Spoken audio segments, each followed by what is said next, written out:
cemetery is not just a place to bid farewell to the departed. It is a silent space, yet it holds thousands of untold stories about real people who once lived, fought, and sacrificed. Among the identical tombstones lie lives that were anything but identical.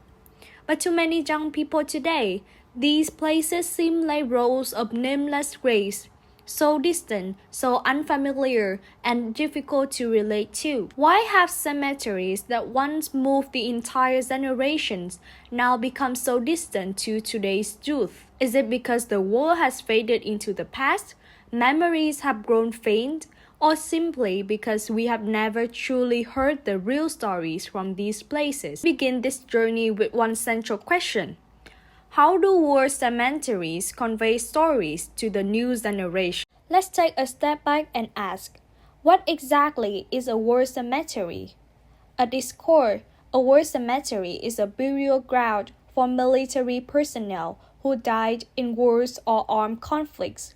These places exist across the world, silent, solemn, and filled with names. Unlike Vietnam martyrs' cemeteries, which honor officially recognized heroes like martyrs or Vietnamese heroic mothers, war cemeteries are more neutral. They often include soldiers from both sides of all nationalities. Their purpose isn't to glorify one side, it's to remember the fallen, regardless of victory or defeat. One notable example is the Bien Hoa Military Cemetery in Đồng Nai, the resting place of around 16,000 soldiers from the Republic of Vietnam Armed Force, many of whom died during the Tet Offensive and Easter Offensive. Another is Phố Nghĩa Trang in Hanoi. At the end of this street once stood a cemetery where French citizens and soldiers were buried, known locally as Khu Nghĩa Địa Tây or the Westerners' Cemetery. These sites remind us that the memory of war spans beyond borders and ideologies. But unlike in many Western countries, Vietnam has very few official war cemeteries still standing today. Most are modest local memorials, not well documented or easy to visit. So when it came to choosing a site for reflection and filming, we looked for something accessible yet meaningful. After much consideration, we decided to visit Gia Lâm District Martyrs Cemetery, located in Kim Sơn Commune, Gia Lâm District in Hanoi. It's not a grand site by any means, modest in size, quiet in appearance, but it holds a profound stillness, a kind of silence that allows you to truly pause, to feel the weight of sacrifice, and to reflect on the long echo of war. Here, tombstones are built uniformly, same size, same style. It's a reminder that everyone is equal in sacrifice, regardless of your age, the rank, or origin. At Gia Lâm Martyrs cemeteries, some graves carry names, others are marked only with the words unknown martyrs. They were never identified, never claimed, but never forgotten. But unlike the photo-etched headstones we often see today, many portraits here aren't photographs, they are hand-drawn, delicate pencil sketches softened by time. These drawings don't just reflect a time before cameras were accessible. They show the care and quiet determination of families and communities trying to preserve a face, a memory, a life, but nothing but pencil and love. Across the cemetery, you will see national flags fluttering, symbols of the ideas these people died for. At the center, a memorial monument stands, silent, heavy, and full of reverence. This is more than a resting place, it's emotional architecture, a place where symmetry means equality, where silence means remembrance, where history doesn't whisper from pages, it echoes softly beneath your feet. We often think war cemeteries belong to the past, something that's too distant for today's young generation. But is that really true? To find out, we spoke with a few of them. Do you often go to the martyrs' cemeteries? To be honest, I do not often go to the Madrid Cemetery. The last time I go there is the Great Night when my school had the event. Do they mean anything to you? Absolutely, yes. I felt a mixed sense of sadness and happiness when I went to visit the Martyrs Cemetery. Sadness because fallen hero who sacrificed their life and youth for our peace today, and happiness because their sacrifice wasn't in vain. I also feel a little bit honor and gratitude when I have the chance to go to have clean their graves. And after visiting this cemetery, I feel a quite motivation in my heart to contribute to dedicate to other people, so that I can make the most of the value of the peace that they brought to us. Những người nào là sẽ đi thăm chỗ của mình ạ? Đoàn thanh niên, Có đoàn thanh niên.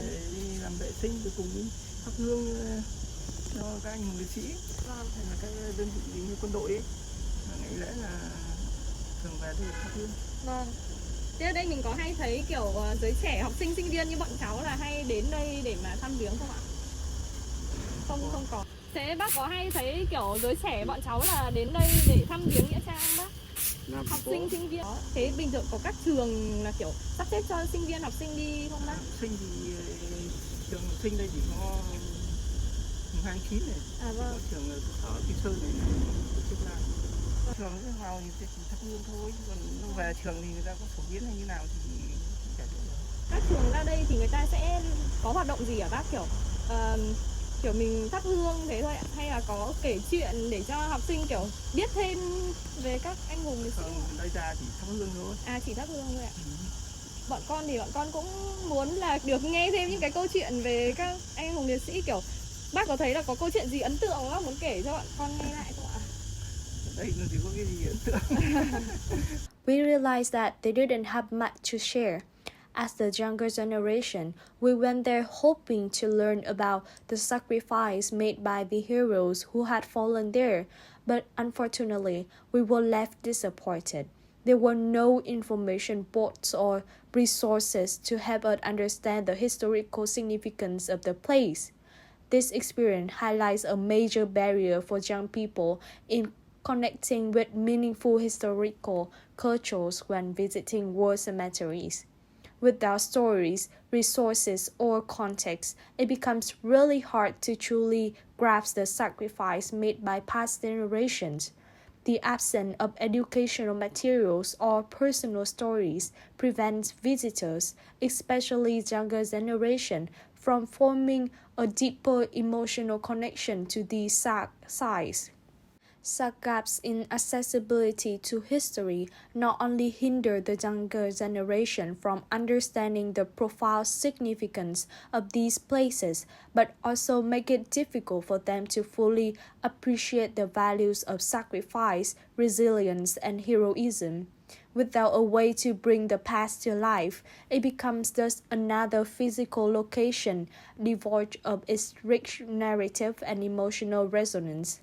This is a challenge we must address if we want the next generation to truly connect with their history and heritage. From the interview, we can see that for many young people today, history feels out of reach. In reality, most young people today learn about history through school subjects, through textbooks. And textbooks teach words through timelines, events, and numbers. Phrases like victory at X or battle of Y become just bullet points to memorize, not something that sparks empathy. You learn it, you take the test, but you don't necessarily feel it. What's missing is emotional connection, the kind that turns inks on a page into real human stories. But when you walk into a martyr cemetery, something shifts.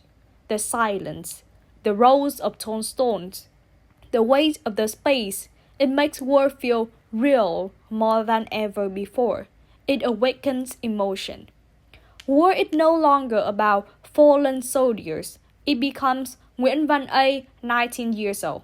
It becomes row after row mark unknown martyrs. Each one a fly that was never named but never forgotten. You realize they were real people, but just not the lines in a book. Through direct experience, we begin to understand the value of peace and why it matters to preserve historical memory. And that raises a question. Should more young people visit martyrs' cemeteries? To answer this, let's hear from a manager at the martyrs' cemetery we visited. From the interview, we can see that young people definitely should visit martyrs' cemeteries, not just as a formality, but as a real, meaningful experience, a place for gratitude, for maturity, and for building a deep connection between the past and the present. The martyrs' cemeteries across the country are not only the resting place of those who sacrifice for the fatherland, but also the place to preserve immortal stories of patriotism, sacrifice, and the desire for peace.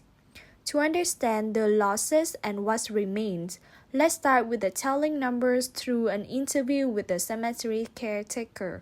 Bác có nắm được là ở đây có khoảng bao nhiêu mộ mà? 107. Thì trong đó có 26 mẹ nam anh hùng. Tiêu chuẩn mẹ nam hùng là 2 liệt sĩ, là một liệt sĩ duy nhất, một mẹ một con. Standing here, we realize that this cemetery is not just a testament to a war. It is a story about people, about fathers, mothers, children, brothers, sisters, life partners, about unfinished handwritten letters, unfulfilled promises, plans for a home, a future, about smiles that have faded, arms that no longer have warmth, and futures that forever stop at death. These are not soulless statistics. These are lives, destinies, loves, and noble sacrifice. As time goes by, the number of people who experience the fire of war is gradually decreasing. Memorial ceremonies may not be as large as before. Stories of sacrifice may not be told as much in each family. Are we gradually forgetting? But perhaps it's not really forgetting. Maybe we are just finding a way to remember in a different way. Today, technology opens new doors to access the past. Digital archives make it easier to find information about martyrs. Documentaries, posts on social networks spread untold stories. Even virtual tours of historical sites and old battlefields help young people visualize more clearly a difficult but heroic period. What is more important is not the form of commemoration, but the content and the meaning of that commemoration. If the younger generation can feel the sacrifice, understand the value of peace through modern means that they are familiar with, then that is still a valuable continuation. The challenge is, how can this memory be continued in a vivid way, not with a heavy feeling of guilt for not doing enough, but with sincere gratitude and a deep awareness of what we have? How can the sacrifice of our ancestors not become a burden of the past, but an inspiration for the present and the future, a reminder of the value of peace, independence, and the responsibility of each of us to preserve them? We began this journey with the question, what story does the mature cemetery convey to the new generation? Through the stones, the names, the lives, we realize that the silence of the cemetery is not empty. It is a silence that waits, waiting to be heard, waiting to be understood, and waiting to be connected. Memories do not exist naturally. Memories are a choice, the choice to remember, the choice to learn, and the choice to cherish. You don't have to do anything big. It could be just a visit to the local cemetery, light an incense stick, read a name, learn about a life, or simply take a moment of silence to reflect on what has passed and what we have today. Because peace is not something we inherit. Peace is something we create, we preserve through our own memories and actions. Memories of the past are not meant to hold us back, but to light the way for the future.